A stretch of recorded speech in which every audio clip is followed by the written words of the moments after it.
Welcome to the NBA Coast to Coast podcast brought to you by thelines.com. Coming to you from the West Coast, Josh Lander, joined as always by Nate Weitzer on the East Coast. And we've got 10 games here on a Friday night slate to choose from. In this one, we are going to be taking a look at the Suns. They are playing in Sacramento against the Kings at the Golden One Center. We got another game video up for you and our player props, so make sure to like and subscribe to that page. Continue to follow along with everything we're bringing you this season. Also, head to thelines.com if you want to check out everything we're bringing you guys in written form there up on the site for the NBA this season. Also have an odds finder tool up there. Nate and I are using that every day. Make sure we're getting the best odds available to us across all these U.S. sports books that are giving us bets this season. Nate, let's jump through this 10-game slate and then talk about this Kings and Suns game. Yeah, the Celtics coming off a smackdown in Sacramento are back home. They're minus 11.5 against the Pacers with Halliburton probably out again. Spurs are plus 7 at the Wizards, and they are expecting to play some guys, including Keldon Johnson, Zach Collins. Pistons are plus 12.5 in Toronto. Rockets are plus 12.5 in Memphis. Immediate rematch there. Hornets are plus 13 in Dallas, sensing a theme here with teams not trying to win. Bucks are minus 8 at the Jazz, where I've already ruled out, I believe, 4 key players, so that's trouble. Bulls, and we break this game down for you, are minus 2 in Portland. The Warriors are plus 5 the Sixers are plus 5 at the Warriors. Embiid and Harden are both questionable, but Embiid's pretty close to probable. And then the pesky Thunder, plus 5.5 on a back-to-back in LA. They'll get the Lakers. The Suns are plus 4.5 or 4, depending where you get it here on opening lines at Sacramento. Suns having just gotten, exactly what we expected to happen, basically, at the Lakers, which is just a lack of depth and a lack of interior presence without DeAndre Ayton dooming them against the Lakers team that continues to play well-rounded team ball. And now you get Sacramento, which is like the exemplary team offense of the NBA this year. Number 1 in rating, number 1 in the clutch as well. And just the depth. I mean, it's not just De'Aaron Fox and Sabonis, and you need to look no further than their last trip to Phoenix 12 days ago when they got 65 bench points for a 128-119 win. That's with De'Aaron Fox and Sabonis both having under 18 points. Fox shooting just 8 for 22 from the floor.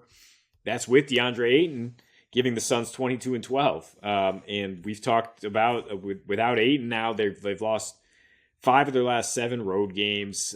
They've struggled defensively. They've gone over in 8 of their last 9 without him. They got outscored badly in the paint against OKC and allowed 32 free throws to an OKC team that doesn't get to the line. The biggest issue right now with their defense since the trade and then since losing Durant, who's supposed to make up for a lot of these depth issues, their defense has just really struggled. But the biggest issue is the fast break points and the points off turnovers, which is exactly what you look for if you want to take Sacramento. And you got Sacramento in this bounce back spot after their worst home loss of the season, which came on a back-to-back to Boston. It just kind of a really exhausting point in their schedule, right? They had that 4-game roadie, come home on a back-to-back. They have to play a Celtics team that's looking to get right and just clicks. And now they get a normal rest against the Suns team that just doesn't have depth beyond Devin Booker. We talked about their bench points right now. They're 20th in that and 25th in efficiency and bench points since the trade here. But we are looking at a big game from Booker because he's done everything he can to pick up the slack for KD since the injury. Now 37 points per game in his last 5 against the Western Conference and shooting 65% from the floor. And he's averaging 34 a game in his last 4 against the Kings, shooting 60%. They don't have anybody to stop him. So I think you got to lean over here. I mean, Kings at home, what more do you need to say? And the Suns have gone over now in 5 of their last 6. And yeah, if these two teams hit 247 in Phoenix, where the Suns tend to play much better defense, if you look at the sample of the entire season, and the Kings tend to score less on the road, now we're back home in Sacramento. I think you take the over anywhere 242 or lower. I'd be good with that.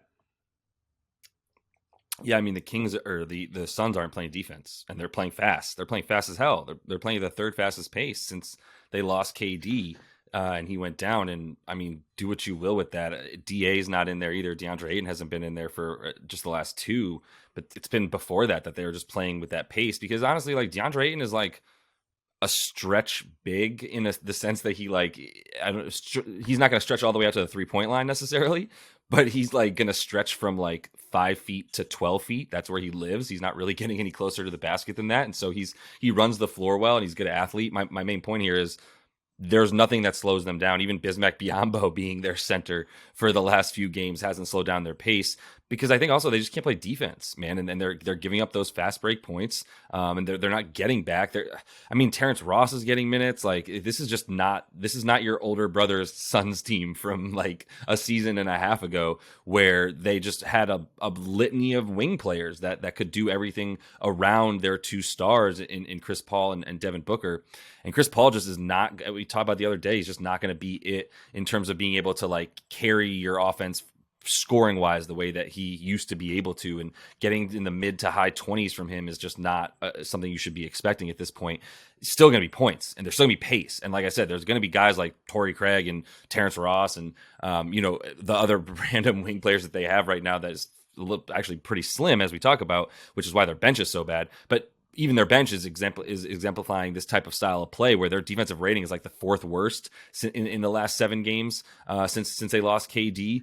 They're still scoring plenty because they're still also playing at like an 104 pace in the minutes that they get in there. So like points, yeah. Like do the odds makers have the chutzpah to put a 249.5 point total out there for people to bet on over or under on? Because the Kings games, at home, just in the month of March, are averaging 249 points. They're losing 123 to 126 on average. So like, you got like, if you're an odds maker, do you not start there as a starting point for like, well, what's normally happening in these games when the Kings play at home over a 6-game sample size since March started? Like, and even before that, right? We know they've been playing a little bit better defense before this month started, where they're just absolutely terrible and have the second worst defensive rating, up around 126.5 defensive rating in their last 6 at home. Like they were a little bit better, so their games were averaging like a few less points because they weren't giving up 126. They were giving up like 121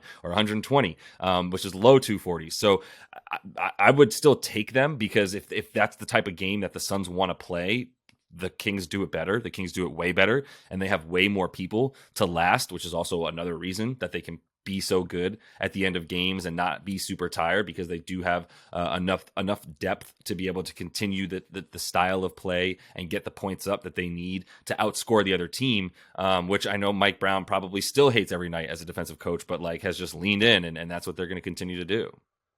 Yeah, I mean, you talk about not playing defense. That's been the Kings' MO for a couple months now. And not being good in defense in the clutch either, where I did say they're the number one clutch offense, but 27th at home in defensive rating, and actually only 10-10 in clutch games at home. So it's not necessarily like put it in the bank, even though De'Aaron Fox is the number one scorer in that situation. But the thing is, the Suns have been much, much worse. And if this is a close game, they're 4-11 on the road in clutch games, and they have the 8th worst net rating on the road. In that situation, also a bad defense. So it's another thing in favor of the over here, but really just in favor of Sac winning a close game if it does come down to that. I think what I'm most interested here is the money line or a tease to get that total a little bit lower, to get the Kings at even. If you're minus 4.5, you get that down a little bit.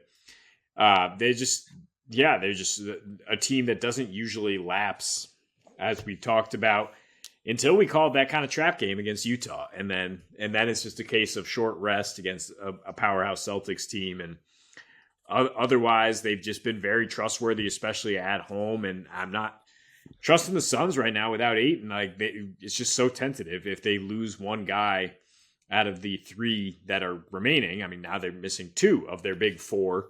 And it was always a question of, well, who's their 5th guy? And now we're like, who's the other 3 guys that are going to fit in around Booker and Monty Williams, trying to figure it out on the fly and get these rotations in order. And it's just going to be tough against a Kings team that has the most continuity of any team in the West right now.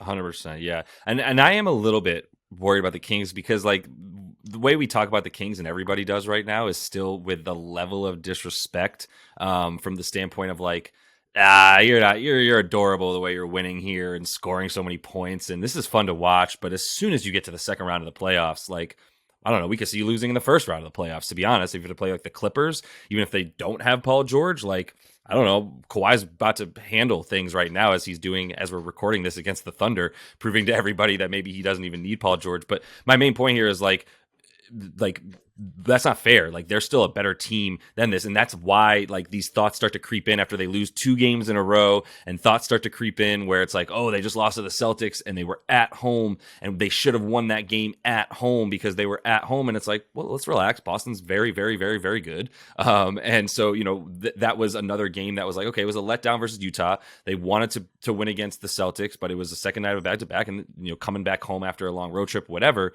The main point here, though, is I should have mentioned this earlier while I was trying to think of guys who are filling in for the Suns, and I'm going, Torrey Craig, I can't even remember who. It's like, well, it's because it's Josh Okogie and it's Landry Shamet, and those are their other 2 guys. And I mentioned Terrence Ross, but like, those are the other 2 guys giving you minutes. And Josh Okogie, God bless him, is super athletic, but just there's a reason that, like, he just keeps playing on different teams and, like, isn't it, despite the fact that he walks in looking like Tarzan and doesn't matter necessarily. So the defense is just taking a huge shot. And then Landry Shamet, like, also God bless him, great shooter. It's not it. It's not going to be it on defense either. So they don't have enough to fill in around those guys.